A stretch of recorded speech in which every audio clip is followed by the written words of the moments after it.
Question number 81 है, भारत में पशुपालन एवं कृषि के प्राचीनतम साक्ष्य प्राप्त हुए हैं। तो ये प्राप्त हुआ है मेहरगढ़ से, और मेहरगढ़ से और भी प्राप्त हुआ है क्या क्या, तो पशुपालन में बकरी और भेड़, और कृषि में हुआ है जौ और गेहूं का, और इसका इतिहास जो है मेहरगढ़ का ये 7500 ईसा पूर्व का है। तो अभी हम लोग नेक्स्ट क्वेश्चन में चलते हैं, इसके लिए अलग से वीडियो लेकर के आया जाएगा विशेष के लिए।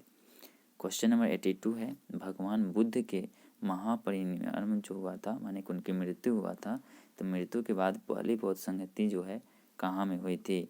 तो महापरिनिर्वाण जो हुआ है महात्मा बुद्ध का, अर्थात मृत्यु के बाद पहली बौद्ध जो संगति किया गया था ये राजगिरी में किया गया था।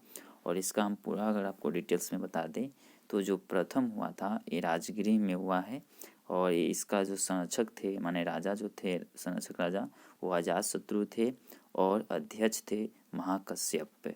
तो प्रथम हुआ है राजगृह में, महाकश्यप अध्यक्ष थे और अजातशत्रु इसका संरक्षक थे। द्वितीय हुआ है वैशाली में, और कालाशोक इसका संरक्षक थे, और इसके बाद में जो अध्यक्ष थे साबा कामी थे। और नेक्स्ट हम देखते हैं तृतीय में, तो तृतीय हुआ है अपना पाटलिपुत्रा में, और इसका में जो राजा थे तो इसमें राजा अशोक थे, और जो इसका अध्यक्ष थे ये था मोगलीपुत्र तिसस था इसका पूरा नाम। और चतुर्थ जो हुआ है वो कुंडल वन में हुआ है जो कश्मीर में है। तो चतुर्थ जो बौद्ध संगति हुई है ये हुई है कुंडल वन में कश्मीर में। इसका जो राजा थे कनिष्क थे, और इसका जो अध्यक्ष थे ये वसुमित्र थे। तो इसका पूर्ण डिटेल हम आपको बता दिए इसके बारे में। अब नेक्स्ट में आगे बढ़ जाते हैं हम लोग। क्वेश्चन नंबर 83 है, इनमें से किसने सर्वप्रथम व्यापक पैमाने पर स्वर्ण मुद्रा माने सोने का जो सिक्का है इसका प्रचलन किया था, मैंने इसको चलाया था। तो इसका करेक्ट आंसर हो जाएगा 83 का हो जाएगा। इसमें पुष्यमित्र शुंग नहीं, ये नहीं थे, ये भी नहीं थे, ये भी नहीं थे, गौतमी पुत्र सातकर्णी नहीं, ये भी नहीं थे। तो 83 का हो जाएगा इसमें से बीमा, यहाँ पर लिख दिया है कदूफिसेस नहीं होगा, बीमा कुछ ऐसे करके अलग नाम है इनका, यहाँ पर ऑप्शन सी में कदूफिसेस लिख दिया गया है, तो इनका अलग नाम था। ठीक है, मिस है टाइपिंग, हो सकता है कुछ गड़बड़ी है। तो इनका पूरा नाम जो था आपको हम बता दें ऐसे, तो बीमा कडफिसेस था। तो बीमा कडफिसेस इनका पूरा नाम था, और ये जो थे कुषाण वंश के थे, और इनके जो सिक्का था माने कि जो सोने का सिक्का पर जो मोहर का उपयोग हो जाता था तो उसमें त्रिशूल या तो शिव और उनका जो बसा बैल था तो इसका, या तो बौद्ध धर्म का जो त्रिरत्न है उसका, तो इसमें बौद्ध धर्म से रिलेटिव और शैव धर्म से माने कि जो शिव जी का धर्म है इसमें बैल या शिव जी का एक साथ मिलता था, त्रिशूल भी इनका मिलता था।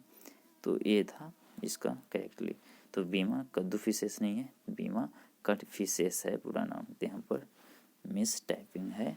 नेक्स्ट में चलते हैं हम लोग। क्वेश्चन नंबर है 84, इनमें से किसने पहली बार यह व्याख्या की थी कि पृथ्वी अपनी धुरी पर घूमने के कारण प्रतिदिन सूर्योदय और सूर्य अस्त होता है। तो ये बताए थे आर्यभट्ट। आर्यभट्ट जो थे ये तेलंगाना का है, माने मसौरी तेलंगाना पटना में है, पटना बिहार, मसौरी तेलंगाना माने तेलंगाना के अस्थायी निवासी थे, पाटलिपुत्र से संबंधित हैं।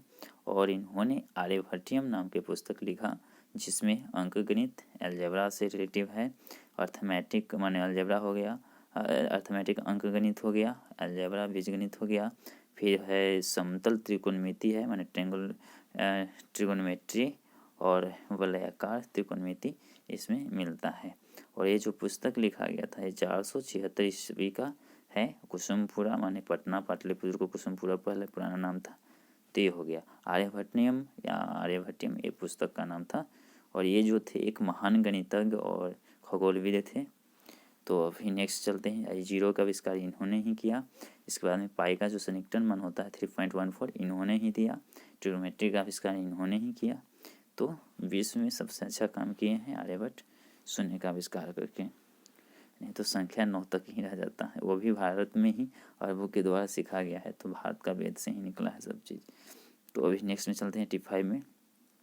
स्वर्ण भूमि का वह राजा कौन था? तो यहाँ स्वर्ण भूमि होना चाहिए, तो स्वर्ण भूमि का वह राजा कौन था जिसने नालंदा में एक बौद्ध विहार की स्थापना की तथा इसके रख रखाव हेतु अपने दूत द्वारा देवपाल से 5 गांव दान में देने के लिए प्रार्थना किया। तो 5 गांव दान में मांगे थे, वो कौन थे? तो बालपुत्र देव थे। तो बालपुत्र देव इसका करेक्ट आंसर हो जाएगा 85 का। और ये जो कर सकते हैं कि वो ये जावा का राजा थे, माने जावा एक इनका राज्य का नाम है, वहाँ के राजा थे। और ये जो 5 गांव दान में मांगा गया था, ये 860 ईसा पूर्व के जो शिलालेख है वहाँ पर लगा हुआ, माने जो पत्थर पर लिखा हुआ होता है उसको शिलालेख कहते हैं। तो उस पर 860 ईसा पूर्व के शिलालेख के अनुसार ये है कि इन्होंने मांगा था 5 गांव दान में। तो देवपाल से 5 गांव दान में मांगा गया था और ये जो थे जावा के राजा थे। तो नेक्स्ट में भी चलते हैं। क्वेश्चन नंबर है 86। पेरिप्लस ऑफ द एरिथ्रेयन सी किसने लिखी थी?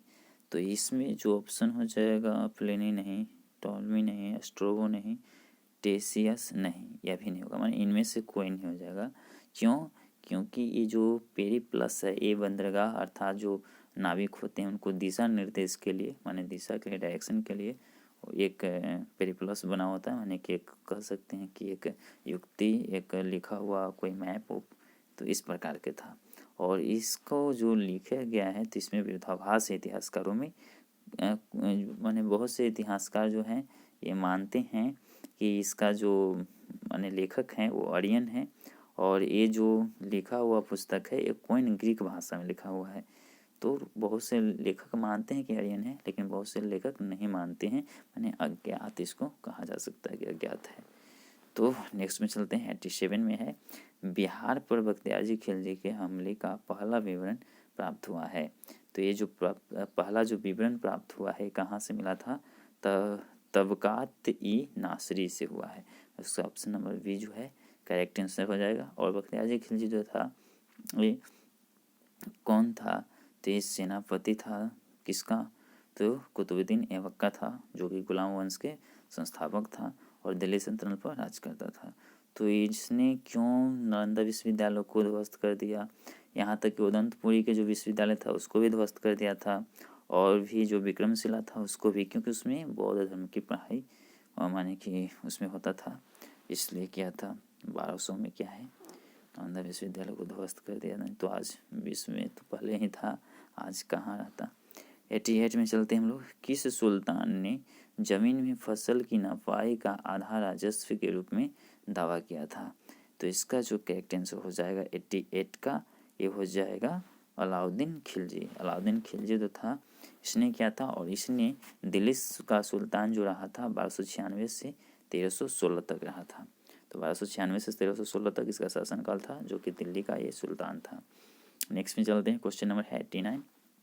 शेख बहाउद्दीन जकारिया किस संप्रदाय के थे? तो ये जो थे ये सुहरावर्दी संप्रदाय के थे, सूफी संत थे ये। और आपको बता दिए सुन्नी मुस्लिम विद्वान भी थे ये, और सूफी संत एवं कवि भी थे। तो इसका करेक्ट आंसर फर्स्ट हो जाएगा। नेक्स्ट में चलते हैं। क्वेश्चन नंबर है 90। इन शासकों में से किसने अपनी सैन्य टुकड़ियों को 250 माने 250, 500 की इकाइयों में विभाजित किया था? तो ये करने वाले तो थे इस्लाम शाह, जो शेर शाह के बेटा था, और शेर शाह, ये दोनों था। ये दोनों नियम को पालन किया है, माने किसका? थर्ड और फोर्थ दोनों हो जाएगा, अर्थात इनमें से एक से अधिक ऑप्शन में चला जाएगा। और भी इसके बारे में बता दें आपको, तो छोड़िए बाद में बताएंगे। आगे बढ़ते हैं। अभी 91 है। यह कथन किसका है कि अकबर के शासन में इलाहाबाद में 40 स्तंभ युक्त मंजिल के निर्माण में 5,000 20,000 लोगों ने, माने 5,000 लोग से 20,000 लोगों ने 40 साल तक काम किया था? तो ये जो लिखा गया था विलियम फ्रेंच के द्वारा लिखा गया था। यहाँ पर फ्रेंच लिखा हुआ, फ्रेंच था, विलियम फ्रेंच होगा इसका शुद्ध नाम। तो ये था 91 का करेक्ट आंसर हो जाएगा। नेक्स्ट क्वेश्चन में चलते हैं। क्वेश्चन नंबर है 92। कश्मीर का अकबर नाम से प्रसिद्ध कौन सा सुल्तान था? तो इसमें जो भी सुल्तान थे ये थे कौन? तो ये थे आबिदीन, माने सुल्तान जैनुल आबिदीन। तो जैनुल आबिदीन